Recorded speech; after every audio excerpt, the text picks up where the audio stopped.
In today's video, we journey back in time to uncover the secrets of the past. Welcome to a story written in the sands of history. Saladin al-ad-Din Yusuf ibn Ayyub, c. 1137-1193, stands as one of the most luminous and complex figures of the medieval Near East, a Kurdish-born warrior, statesman, and founder of the Ayyubid dynasty who remade the balance of power in Egypt, Syria, and the Levant, unified large parts of the Muslim world in opposition to the Crusader states, and recaptured Jerusalem in 1187. His reputation crossed confessional lines, earning respect and myth, even among his Christian contemporaries. Below is a synthetic, narrative, complete history of his life and career, political, military, administrative, and cultural, within the constraints of this format. Sources for facts not common knowledge are cited. Major load-bearing sources are the Encyclopaedia Britannica, the scholarly consensus reflected in modern reference overviews, e.g., Wikipedia's curated article drawing on standard historiography, and detailed treatments of seminal events like the Battle of Hattin. 1. Origins and early formation, circa 1137 to 1169. Saladin was born around 1137 or 1138 in the town of Tikrit, in Upper Mesopotamia, modern Iraq, into a Kurdish family of the Ra'adiyya branch of the large Kurdish tribe of Hadbani, which had, by that period, become at least partially assimilated into the Arabic-speaking and Islamic milieu of the region. His given name was Yusuf, al-ad-Din, righteousness of the faith, was a laqab, honorific, he acquired later. His father, Najm ad-Din Ayyub, and his uncle, Shirkuh, were military men in the service of the Zangid dynasty, and both served under Imad ad-Din Zengi and later his son, Nur ad-Din, the powerful Atabeg of Aleppo and Damascus.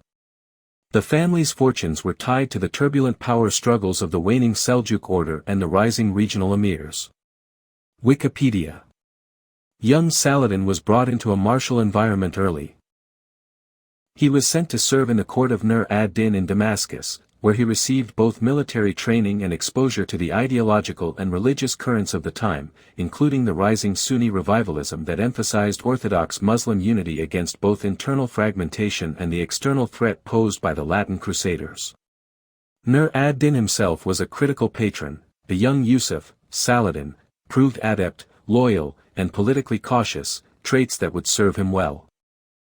In 1163, Nur ad-Din sent Shirkuh, Saladin's uncle, on an expedition to Egypt to counteract the fractious unstable situation there, where the Fatimid Caliphate was collapsing, and internal factions were seeking external alliances with the Crusader states. Saladin accompanied Shirkuh as part of his entourage. Shirkuh's first foray into Egypt was brief but sufficient to increase his and by association Saladin's prominence. Shirkuh died in 1169, and amid local and regional maneuvering, Saladin was positioned by the Fatimid bureaucracy and by his own political skill to succeed Shirkuh as vizier of Egypt, even though he came from the Zangid Sunni camp into an Ismaili Shia Fatimid context. Through careful alliance building, judicious patronage, and the gradual supplanting of Fatimid institutions with Sunni counterparts, notably the introduction of Sunni madrasas and officials, Saladin began the process of integrating Egypt into the broader Sunni Arab Muslim polity, and he progressively consolidated authority. 2. Consolidation of Egypt and foundation of Ayyubid power, 1169 to 1174. Upon assuming effective control of Egypt as vizier, Saladin systematically dismantled the Fatimid administrative and religious framework, replacing it with structures loyal to Sunni orthodoxy and to himself. He restored the allegiance of Egypt to the Abbasid Caliphate in Baghdad, thereby legitimizing the shift in religious alignment and weakening the claims of the Fatimid dynasty. He also reorganized the military, bringing Egyptian forces into a more coherent Ayyubid command network and building a multi-ethnic army incorporating Kurds, Arabs, Turks, Black African elements, including Sudanese troops, and mercenaries, a reflection of the complex demographic tapestry of the region. His architectural and infrastructural projects in and around Cairo. The start of fortifications, including the early planning for the citadel, religious endowments, and administrative reforms, strengthened his base. Saladin's consolidation of Egypt made him de facto independent of Nur ad-Din, though for a time he maintained a formal loyalty to him. He skillfully navigated the tension between being seen as a capable, loyal subordinate and building an autonomous power base. This tension would resolve in Saladin's eventual elevation beyond Nur ad-Din's shadow. In 1171 the last Fatimid caliph was deposed, and Egypt was integrated formally under Sunni governance, with Saladin as its effective ruler, marking the birth of the Ayyubid political order. When Nur ad-Din died in 1174, Saladin was already the most powerful Muslim ruler in the region, but his title and legitimacy outside Egypt still depended on recognition. He moved to take control of Syria, beginning a series of campaigns, both diplomatic and military, to fill the vacuum left by Nur ad-Din.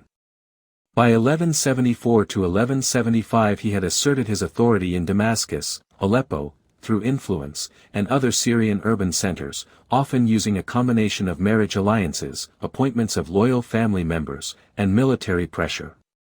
This expansion effectively transformed his domain into a trans-regional sultanate centered on Egypt and Syria, what would become the Ayyubid dynasty. 3. Political structure, family networks, and rivalries.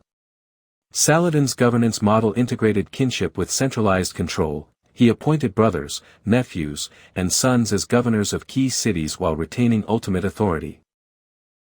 He established a careful balance so that regional family members had enough autonomy to rule their provinces effectively but were kept from fracturing the realm through rival power bases.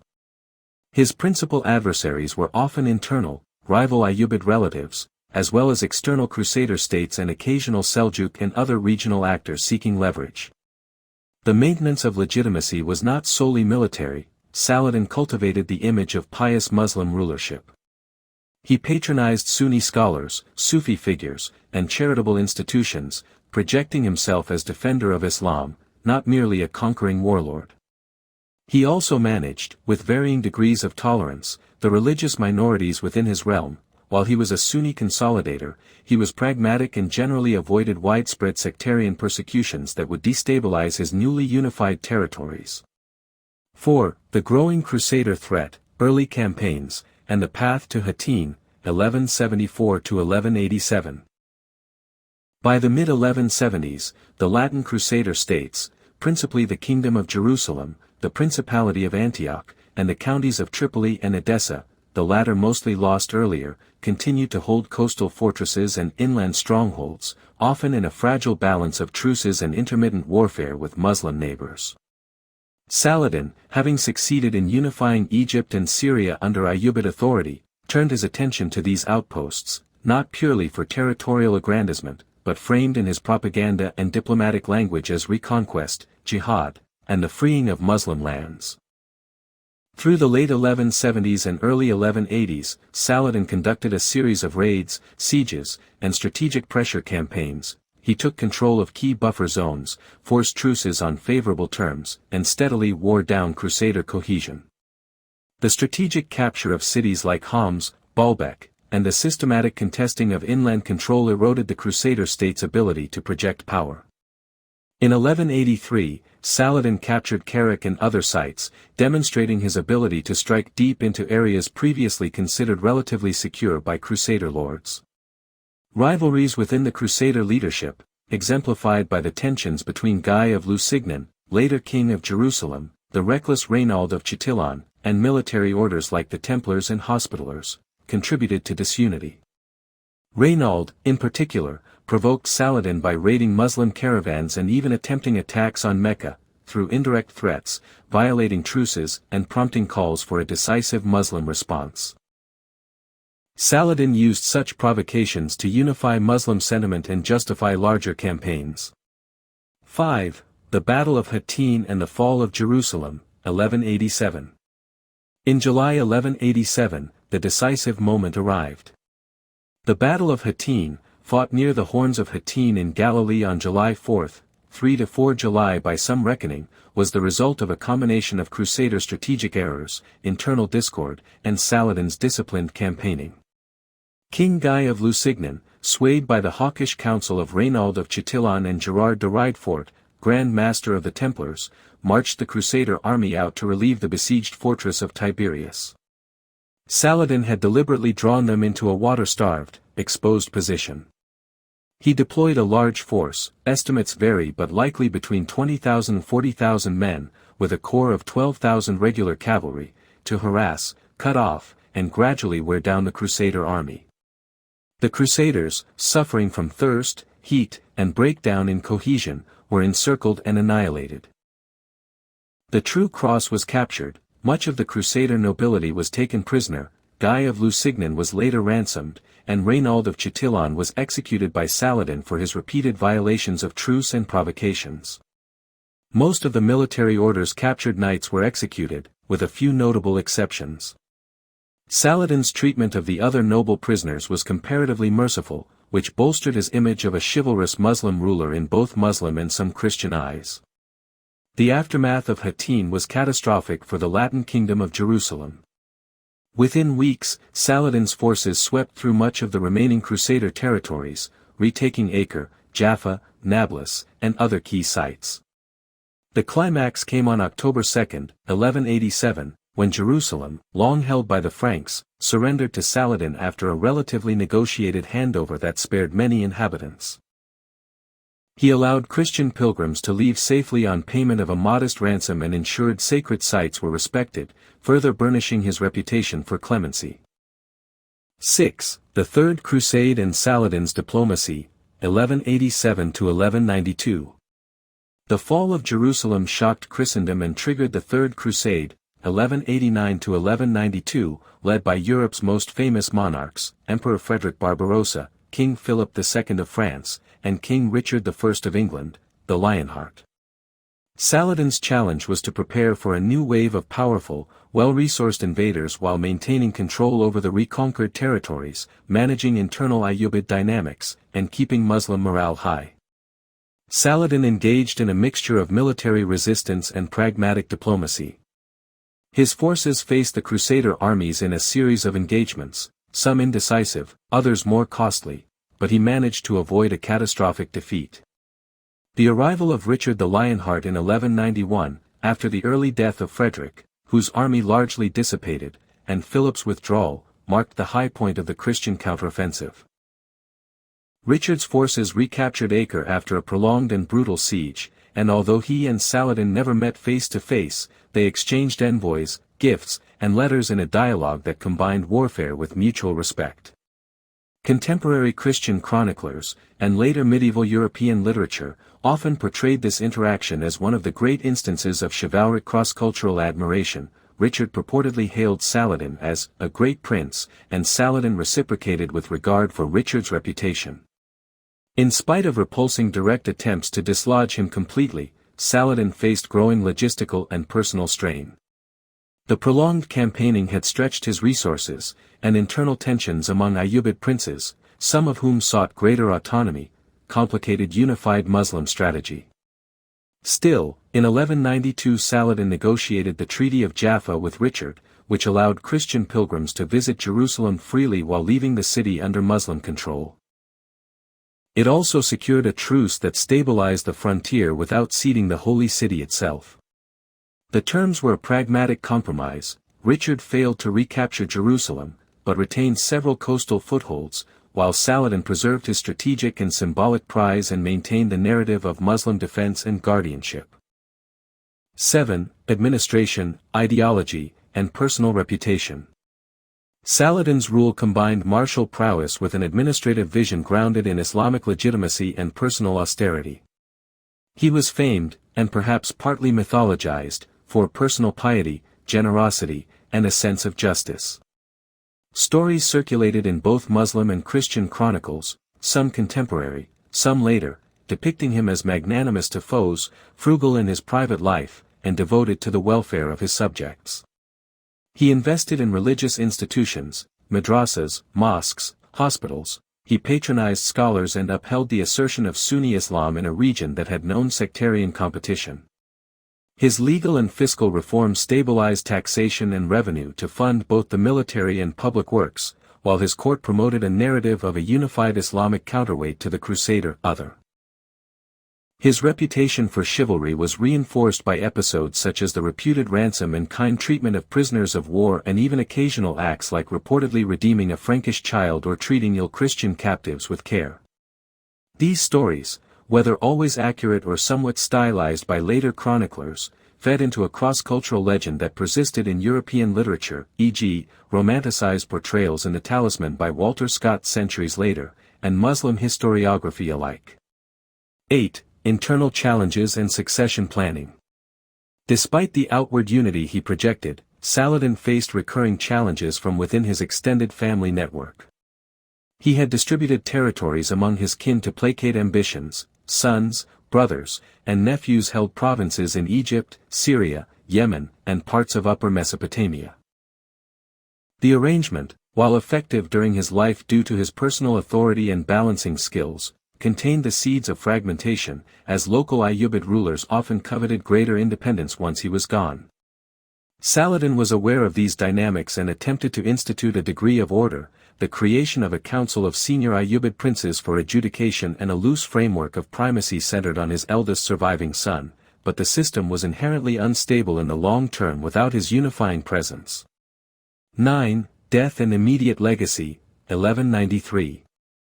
Saladin died on March 4, 1193 in Damascus, after a brief illness. His death was widely mourned across the Muslim world. His funeral procession was massive, symbolizing both the affection and respect he commanded.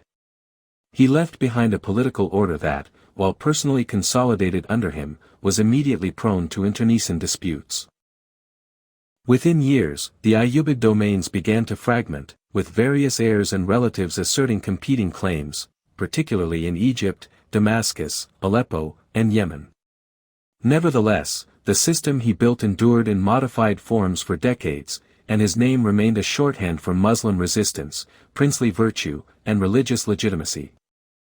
10. Long-term impact and historiographical memory. Saladin's impact operates on multiple planes. Political-military, he temporarily reversed Crusader advances, reclaimed Jerusalem, and created a pan-regional Muslim polity that could contest European incursions, delaying the establishment of a permanent Latin dominion in the Levant. His campaigns, especially Hattin, reshaped the strategic map of the eastern Mediterranean and forced European Christendom into costly response, the Third Crusade. Dynastic, the Ayyubid dynasty he founded produced rulers and regional branches for over a century, influencing Egypt, Syria, and beyond until the rise of the Mamluks, who themselves would inherit and adapt much of the administrative and military apparatus that had been refined under Saladin. Cultural/religious, he became a paradigmatic Muslim ruler in later Sunni historiography, just, pious, a defender of orthodoxy, and generous. His image was appropriated and adapted in Islamic literature as an exemplar of righteous leadership. Simultaneously, in Christian Europe, he was often idealized as a model of chivalric nobility in a quasi-romanticized sense, a phenomenon that reveals how cross-cultural contact and conflict produced complex mutual perceptions well beyond mere enmity. Symbolic, Jerusalem's recapture and retention under his rule, coupled with his relative leniency, furnished a legacy that challenged simplistic narratives of religious hatred and instead allowed for stories of honorable adversaries, a legacy exploited in both medieval chronicles and modern historical memory. 11. Character and mythmaking. The real Saladin was also filtered through layers of mythmaking. Later authors, Muslim and European, aggrandized his virtues, sometimes smoothing over contradictions, e.g., his ruthless military decisions alongside stories of mercy. The medieval European fascination with him as a noble enemy led to depictions in romances, chronicled comparisons with Christian rulers, and, much later, literary and cinematic portrayals that cast him in a heroic light, some of which project later values anachronistically. Scholarly work in the modern era has sought to disentangle the constructed legend from the historical polity. His achievements were structural and political as much as personal, yet the endurance of his personal image testifies to his skill in constructing a reputation that outlived immediate political disunity.